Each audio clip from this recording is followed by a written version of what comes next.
Hello and thanks for joining us. Batman, Superman and Kung Fu Panda via Woody Allen and sexual awakenings in the French Pyrenees. Welcome to Encore's weekly film show. The greatest gladiator match in the history of the world. God versus man.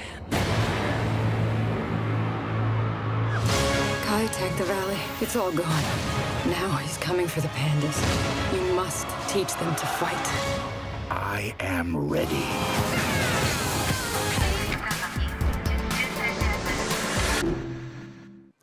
And for all that, we're joined by film critic Lisa Nesselson. Hello, Lisa. Hello, Eve. Welcome to the show. Now, the Cannes Film Festival is fast approaching. The opening film has been announced and it's from Woody Allen. It's his 14th film at Cannes. I have to say, I was a bit disappointed. It doesn't excite me, Woody Allen. He's been there so often, it made me yawn a little bit. But does his work still excite you? I'm sorry, Eve. I guess we'll have to terminate our friendship here and now.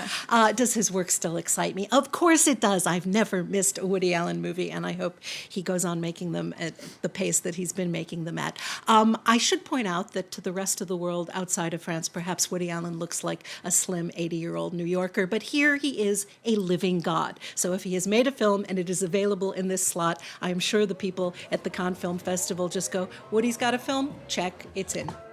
Okay, and it's called Café Society. What do we know about it? To mention that. The less we know about it, the better. You always say this. One of the highlights of my going to Cannes was discovering Woody Allen's Midnight in Paris, frame by frame, knowing nothing about it except the title, the people in it, and that Woody Allen made it, Living God. Okay, Living God. Well, on to the box office success of the month now, Batman vs Superman Dawn of Justice. In the days leading up to its release, major critics outdid each other by cooking up devastating ways to dismiss the movie as plotless, creatively bankrupt and a corporate cash grab. Well, in a video that's gone viral, we see that even superheroes get the blues. In an interview to promote the film, stars Ben Affleck and Henry Cavill respond to the bad reception, and soon after, this edited version of their response was uploaded onto YouTube. Just wondered whether how that makes you guys feel and whether it will even affect the film as such. Well, the interesting thing is that Hello, darkness, my old friend. I've come to talk with you again, because a vision softly creeping left its seeds while I was sleeping, and the vision that was planted in my brain still remains within the sound of silence. or at least partly have spoken. Ben? I agree. Did you see a tear in his eye there? Sad Ben is more interesting than... No, I won't say it. Well, instead of serving as box office kryptonite, Batman vs Superman smashed box office records, racking up nearly $425 million globally. Well, that's not so much. Did you like it? Handsome jaws, good hair, bulging muscles, more incongruities than you can shake a kryptonite-tipped spear at. In a word, no. I love these characters. It's got a good pedigree. They have talented or at least good-looking actors. They have, what do they have? They have a screenwriter named Chris Terrio who wrote the rather engaging Argo. They have Christopher Nolan and his wife as executive producers who oversaw the Dark Knight trilogy, and yet it just sort of sits there. And if you ask me what the plot is, then I would make it seem much more cogent and beginning, middle, end than it actually is. Help me, help me. What else can I say about it? I decided at one point while I was watching it, the score is probably so loud so that other patrons won't mind when you start saying things out loud like, but why is he doing that? But wait, I thought, but why is it nighttime there? But none of it really connects. But let's take a look.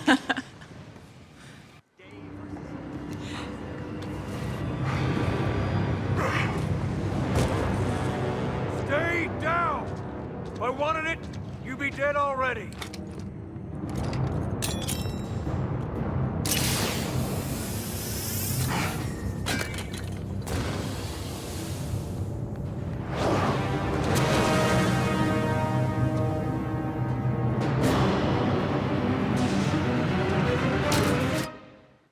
Well, it looks impressive. How do you explain the box office success then?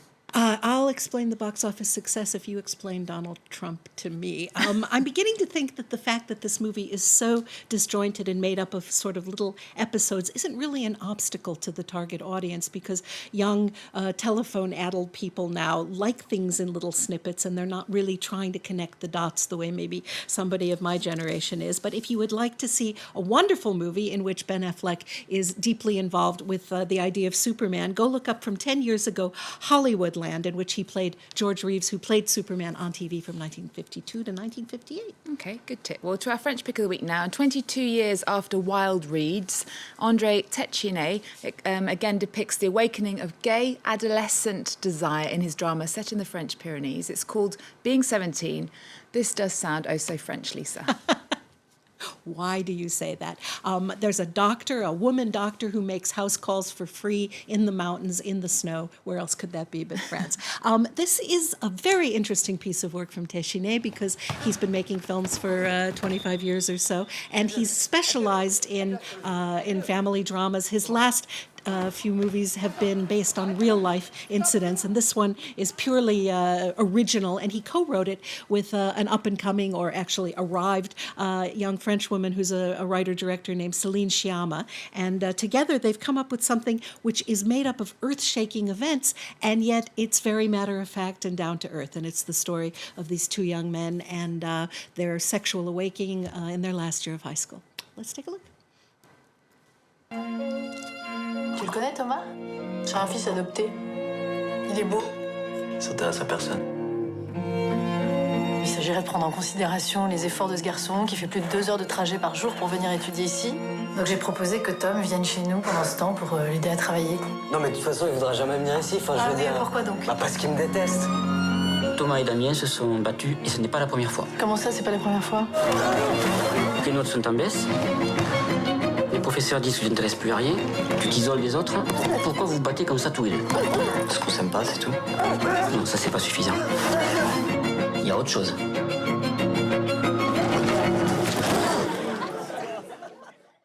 Well, the director is in his 70s, yet he really seems to have recreated the universe of a 17-year-old. Absolutely. While you're watching it, you're flashing on your own youth in many ways. This tells us what it's like to be 17 here and now. Personally, you couldn't pay me to be 17 now, but the movie is subtle and funny and layered and also heartbreaking, and it's also hopeful. Although some tragic things happen, you walk out with a smile on your face. You get your money's worth. It's never remotely dull. I say see it. Okay, well, to another French movie now, Merci Patre, which translates as Thanks, Boss. It's a low-budget indie movie. Well, this is one of those movies where the audience usually spontaneously applauds at the end of the film. The audience I saw it with did. It's a David and Goliath story that started out on one screen in Paris. It's now on over 70 nationwide and 9 here in France after it's been, here in Paris after it's been out for several weeks. And people are talking about it. Great word of mouth, which is a good thing because, for example, Le Parisien, a newspaper owned since last May by the gentleman who is strongly criticized in this documentary, wouldn't let its critics review the film or even refer to the fact that it exists. Batman versus Superman, I think, cost over $200 million to make. This probably cost $1.95, but it's not much to look at, but it's this crusading documentary about the underdog. So you may be familiar with the initials LVMH. That stands for Louis Vuitton, Moet, and Hennessy. We're not supposed to mention brands, but it's the name of the company. And the man who owns those initials is French billionaire Bernard Arnault. So the skinny gentleman in the hat you saw is filmmaker François Ruffin. He writes for a fearless investigative magazine, which is called Fakir. He has a homey, kind of down-to-earth sense of humor, and these qualities have caused him to be compared to another crusading documentary maker. That would be Michael Moore. And I think that comparison is valid. So to speak in broad generalities, I think Americans like winners and the French like underdogs and losers. And basically what happened in this film is that Bernard Arnault bought up a bunch of factories. In 2008, he closed the one in a small town, our filmmaker met a couple who are about to go bankrupt. Their house is going to be foreclosed, and they use that wonderful old technique of buying one share of a company so you can go to the shareholders meeting. They find a way to get these people a settlement with the understanding that they not mention it. So we think we're never going to be able to see this film without compromising their settlement. And then something absolutely wonderful happens, and it's all right there on screen. Okay, well, that was Merci Patre, or Thanks Boss. Well, Jack Black, Bryan Cranston, Angelina Jolie, Dustin Hoffman and Jackie Chan are cast in the next one we're going to talk about. It's the new Kung Fu Panda movie. I tend to think these films lose their mojo by the time the third one comes out. Did you like it? Yeah, but you think too many 14 movies from Woody Allen is too many. I actually had a grin on my face from start to finish. And this is my kind of action adventure, saving the world, putting democracy and communal effort to work kind of movie. It took 5 years to draw these adorable little panda bears and their ventures. And what happens in this one is that our hero, Po, is now on his own. He's supposed to teach the other pandas how to use martial arts to basically rescue the universe. I like when the universe hangs in the balance, even if it's a hand-drawn universe. And how does it compare to the previous two? I in the same think league? that they've found a way to carry on with the characters. I don't know if you came in on this one if you would understand the dynamic, because Po, of course, was adopted by a goose, and then someone who looks just like Po but older comes into town saying he's looking for his son, and he says, "Gosh, I never knew my father," and suddenly it dawns on them that they have some of the same physical characteristics, and the goose is constantly going, "Hey, what about me? What about me?" So Okay. it's very sweet. Well, it might mean nothing to the people watching if they haven't seen other ones. Lisa, thank you so much for joining us. Well, we're going to leave you now with Kung Fu Panda 3. Remember our website. We're also on Twitter, Facebook and Instagram. There's more news coming up on France 24 after this. Master Shifu? Good time? Bad time? Time is an illusion. There is only the now. So now's a good time? Oh. I'm gonna turn you into Kung Fu masters. Nobody said this was gonna be easy. Get ready to dance with danger. Enemies of justice, prepare for war! Are you kidding me?